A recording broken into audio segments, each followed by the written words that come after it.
Carlos Nuevo Cal é cronista oficial de Viveiro dende o 2005, historiador, escritor e tamén presidente do Seminario de Estudos Terra de Viveiro. Leva máis de 3 décadas investigando e divulgando a historia social e cultural de Viveiro e tamén da Mariña. É autor de cantidad de traballos, publicacións, artigos e incluso unha divulgación a través do seu blog Viveiro Cronista. Leva documentado en todos esos traballos sobre festas, tradicións e prácticas vinculadas á mesa, á pesca, á conserva, ás tabernas e á restauración colectiva, converténdose así nun claro referente na recuperación da memoria gastronómica da vila e por extensión tamén a nivel galego. O seu labor é clave para comprender a evolución da forma de comer, beber e compartir mesa en Viveiro e, por tanto, é unha peza esencial e fundamental para construir isto que demos en chamar ADN gastronómico de Viveiro. Bueno, moitas grazas, Carlos, por recibirnos aquí no teu despacho. Carlos, así para romper o xeo, que é a gastronomía viveirense, se dixéramos en dúas ideas? En dúas ideas, pois é unha gastronomía moi variada e moi misturada, con moitos influxos non solamente autóctonos, senón tamén alóctonos de fora, debido a que Viveiro sempre foi un porto aberto ao mar. Tamén, así unha pregunta rápida destas, por que a mesa é patrimonio e tamén economía en Viveiro? Porque está claro que a gastronomía en Viveiro traduciuse en economía, e non só na restauración, senón tamén no porto pesqueiro, non? Sí, agora mesmo sí, pero non sempre foi así. Non sempre foi así. Agora mesmo sí pola cuestión turística, principalmente, e do veraneo en Viveiro. O veraneo en Viveiro pois dá lugar a uns aportes importantes dunha población que aparece sobre todo nos meses estivais e que dan lugar, evidentemente, a que a hostelería de Viveiro pois teña un nivel importante nestes momentos, non? E sobre todo debido ás miles de persoas que chegan anualmente en épocas dadas, na Semana Santa, é dicir, no Nadal, no Entroido, na Semana Santa e principalmente Semana Santa e verán, o que é o mes estival, os meses estivais, non? Entón, claro, a hostelería ten unha tradición moi antigua, xa que hai unha serie de características propias, evidentemente. Claro, pero incluso máis alá da hostelería e desa época máis recente, casi toda a economía de Viveiro xiraba en torno ao alimento, non? Pois en certa medida sí, dicir, a propia toponimia de Viveiro, o propio topónimo Viveiro, igual que Celeiro, pois teñen unha relación moi grande ca alimentación. Que é Viveiro? Pois ni máis ni menos que un viveiro de comida. Un viveiro cando baixaba a marea, unha ría típica, en galega de botella que se chama, cando baixaba a marea, evidentemente, non había máis que arrañar simplemente cas mans na area e podías sacar todo tipo de marisco. Chámense carneiros, que chamamos aquí, os berberechos, navallas, que son as chaman agora coquinas, que nos chamamos ya navalla, é distinto ao longueirón, evidentemente, e despois todo tipo de vígaros, minchas, todo tipo de marisco, non? A parte diso, unha importante pesca fluvial no río Landrove, que como se chama realmente, dicir, Landro foi apocopado por Pastor Díaz, poéticamente, e Celeiro tamén ten un nombre moi semellante. Celeiro é como despensa, lugar onde se guardan alimentos. E a parte alta, que sería o Viveiró, ou Viveirón, que tamén se chama históricamente, serían as zonas de caza. Serían as zonas dende a prehistoria, onde estaban os camiños tumulares que viñan desde a zona de Samarugo, Vilalba, a Terrachá, o Viveiró, Mures, chegaban a Viveiro e de Viveiro morrían, digamos, na parte de San Cibrao. Cervo, unhas, e outra vía tumular remataba frente á Illa da Colleira. E o que é a vila de Viveiro, a donde chegaban? Como? Por donde chegaban esos camiños? Pois viñan pola parte de atrás, pola parte de atrás de San Roque, o Penedo do Galo, iban a Xove, San Cibrao, e por outro lado iban polo río Eume, rematando polo Cordal do Sor, ou do Sol, que o chamaban antiguamente, mira que nome máis bonito, máis sinfónico, iban a rematar frente á Colleira. E estes camiños tumulares eran tamén camiños de caza, de cazadoiros. Aí é onde estaba a caza maior de sempre, non? É dicir, o que eran os ovinos, os bovinos e todo tipo de animais que cazaban desde a prehistoria, xunto co complemento do marisqueo nunhas poblacións que eran totalmente nómadas, que iban dun lugar a outro en virtude dos alimentos. Da froita na época de verán, das bayas, froitas e todo tipo de alimentos silvestres, xunto ca caza e pesca. Iso todo mantívose durante moitos miles de anos, evidentemente, hasta que chegan as culturas, digamos, a cultura castrexa. Pois aí casi si non che importa vamos facer un percorrido por cada unha desas épocas diferentes para que así tamén que nos poida ver pois poda ter un pouco esa liña no tempo, non? Entón, xa dixeche algún punto ou deche algunha pista nese aspecto, non? Pero Viveiro, aínda que non está constatado escritamente, sí que hai indicios de que tuvo época prehistórica, non? E dentro deso, que indicios temos así dentro do que se podería considerar aquela dieta do Paleolítico ou do Neolítico? É moi difícil, ainda que a arqueoloxía sempre dá fontes, sempre dá luces, é moi complicado porque, claro, a materia orgánica apenas se conserva, non? Ni siquiera os osos, sobre todo en Galicia, cunha terra tan ácida, non? Tan aceda. Pero a pesar deso, si sabemos que hai algún tipo de resto que nos daría unha idea das primeiras cociós, non? Os primeiros alimentos cocidos, despois da invención do lume, e de todo tipo de alimentos, sobre todo carnes, a través dos osos, e peixes, grandes sobre todo, que son os que se poden conservar mellor, a través de grandes espiñazos ou espiñas, non? Pero sería un pouco, digamos, a base principal, non? A carne, principalmente da caza, e algo de pesca e marisqueo. Exacto, marisqueo, non? Que era a recolección do A mar ou recolección da sin ría máis. que aquí terían relativamente fácil, non? E, como técnica xa deche algo, non? Casi como a cocción. Pero tamén poderíamos ao mellor falar desa época de que puido haber, e está claro que son hipóteses, non? Afumado, ao mellor. Pode ser, é moi probable que houbera fumado xa, igual que era moi probable tamén, andando un pouco máis adiante xa, pasando da prehistoria, digamos, bueno, na prehistoria evidentemente tamén farían algún tipo de sopa ou de papas seguramente, simplemente machacando os cereais primeiros que había, non? É dicir, algún tipo de cereal da época, chámese millo, miúdo, ou outro calquera, ou cebada ou avea, pois machicando con dúas pedras contra un morteiro, pois eso despois botabas en auga e cocíase, simplemente con un pouco de sal, non? De auga de mar mesmo. E incluso antes de marchar da época prehistórica, xa un último, o carácter ritual, non? Evidentemente non temos evidencias tampouco, pero sería fácil pensar que ao mellor había un ritual en torno ao lume, de forma comunitaria ou demás. Evidentemente, o lume sempre foi calor, por un lado, cambio na alimentación en canto a cociós e asados principalmente, ou espetos, non? E por outro lado, protección nocturna, para que os animais non se achegaran mentras dormías durante a noite, que era o gran peligro. Cando podían atacarte calquer animal, estar ao lado dunha fogueira evitaba os ataques, non? E iso, claro, tiña tamén unha parte ritual importante, non digamos religiosa, porque a religión nese momento ainda non existía como tal, pero sí ritual, en canto a creencias de todo tipo, non? Sobre todo con ritos relacionados ou ligados ca natureza, cos tronos, cos elementos naturais que chamaban a atención. E o lume, claro, o carácter máxico do lume, de ver como consume todo, como cambia todo, non? É dicir, que o lume foi fundamental, foi dos grandes avances da humanidade, evidentemente. Xa si viaxamos entonces a época neolítica castrexa, que de aí que podemos pensar que había en Viveiro. Bueno, seguimos con hipóteses, Claro, porque non exacto. estamos imaginando, digamos, non? En base tamén a outros achádegos de outros sitios, evidentemente, non?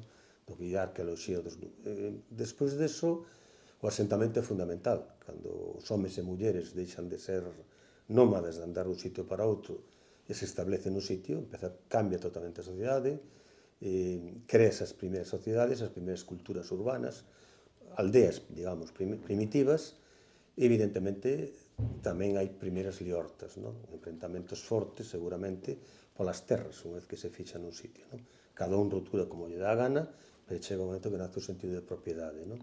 E con eso as clases sociais, digamos, os guerreiros, os soldados que xa van a defender en exclusiva esa comunidade, aparecen todos os artesanos, toda unha serie de que fan a cerámica e demais para agradar os alimentos, toda unha serie de estratos sociais, non? E en torno a eso, claro, pois cambia totalmente o sentido, non? E ao facerse sedentarios tamén hai que reservar parte das sementes que se consiguen para plantalas co tempo, non? Para obter unha serie de alimentos que antes simplemente era recolectalos ou collelos. Deixas unha vida pirática, digamos, e errabundia de un sitio para outro, para pasar unha vida de asentamento cunhas normas xa colectivas e que cambia totalmente, non? E con eso, os avances tamén de todo tipo, xunto cos avances na alimentación, en canto a compartir unhas persoas con outras os coñecementos que van aprendendo co paso do tempo, non?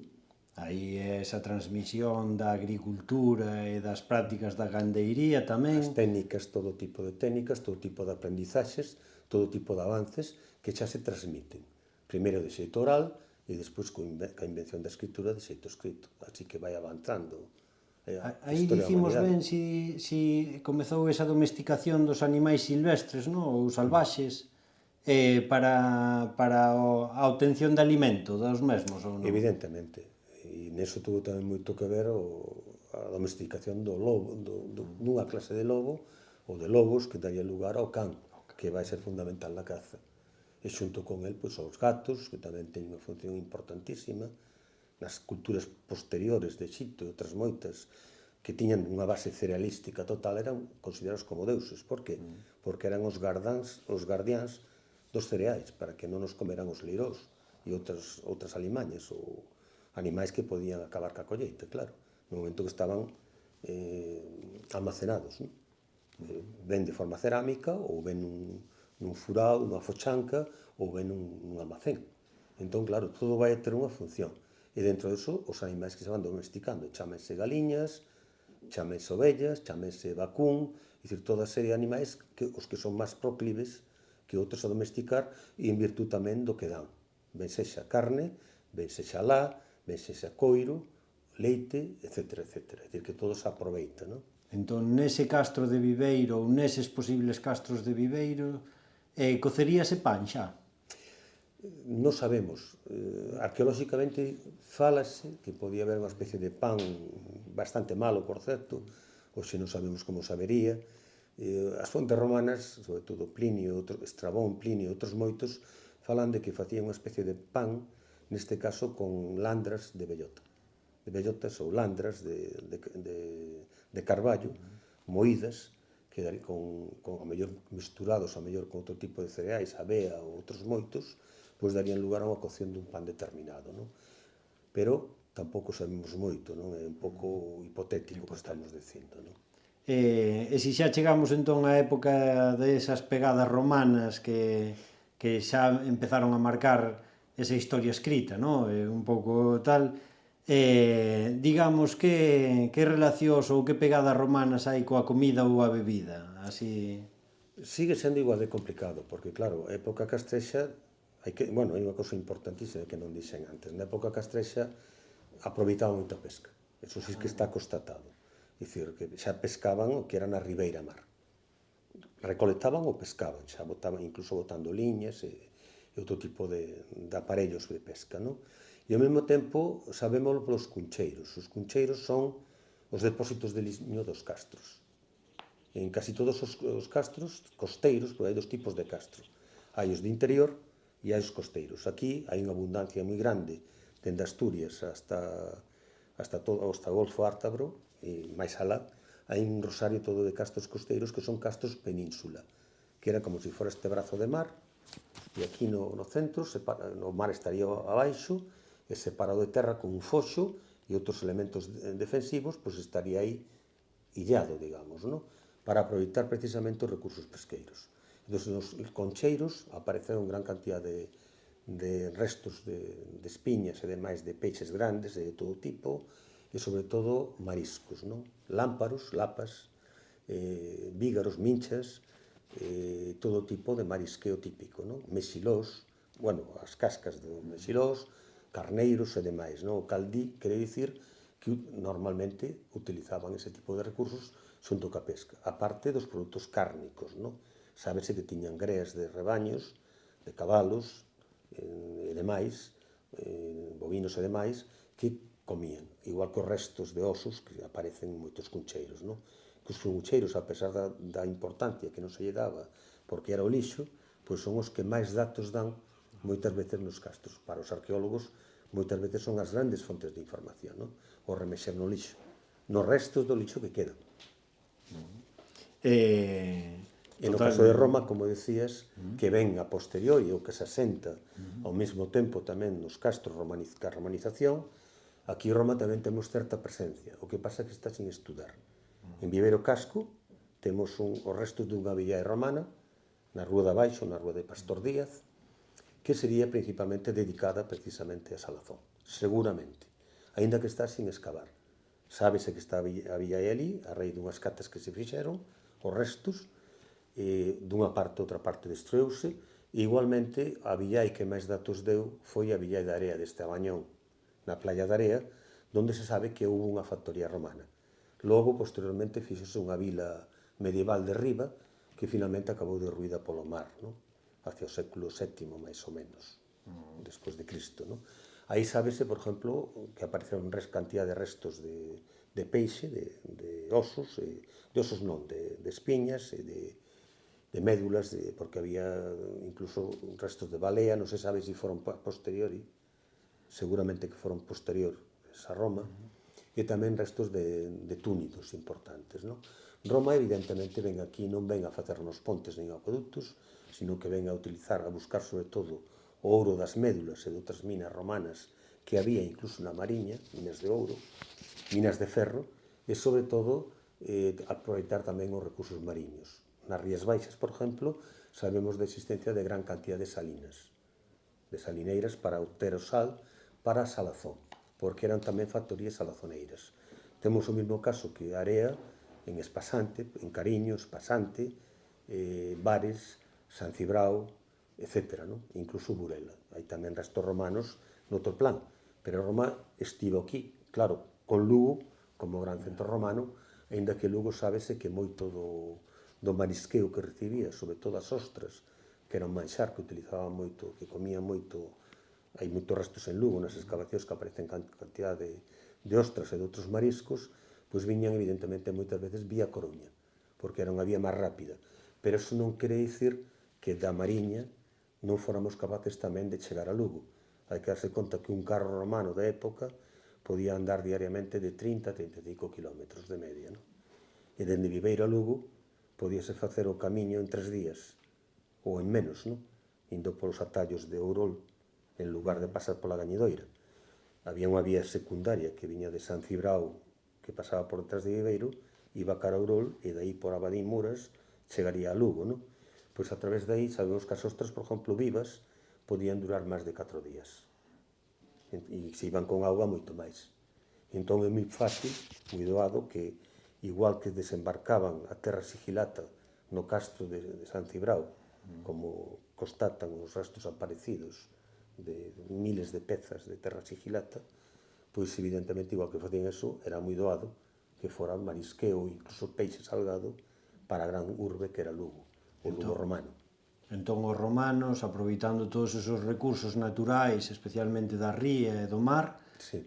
pódese dicir que a salgadura a trouxeron, é unha cousa deles, non? Sí, seguramente que foi unha cousa deles de sempre, porque además o comercio, aparte había un comercio, un tráfico que sabemos a través de Plinio, Estrabón e outros cronistas de época, sabemos que a ruta das Casitérides e demais daba lugar a un tráfico importante en busca dos metais, do estaño principalmente, do cobre e do ferro, pero tamén baseado no comercio da salgazón e outros produtos de todo tipo, non?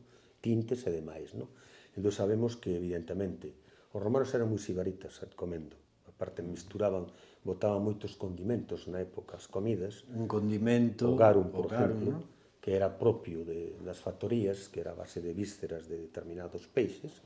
É probable que aquí en Viveiro houbera garum, É moi non? fácil que en Area, por exemplo, que se fixera garum, porque hai píos, hai grandes píos de salgazón, tanto en Area como en Espasante, que apareceron tamén os píos grandísimos, precisamente en frente á playa, na playa mesmo, en Viveiro, incluso na villae de Viveiro.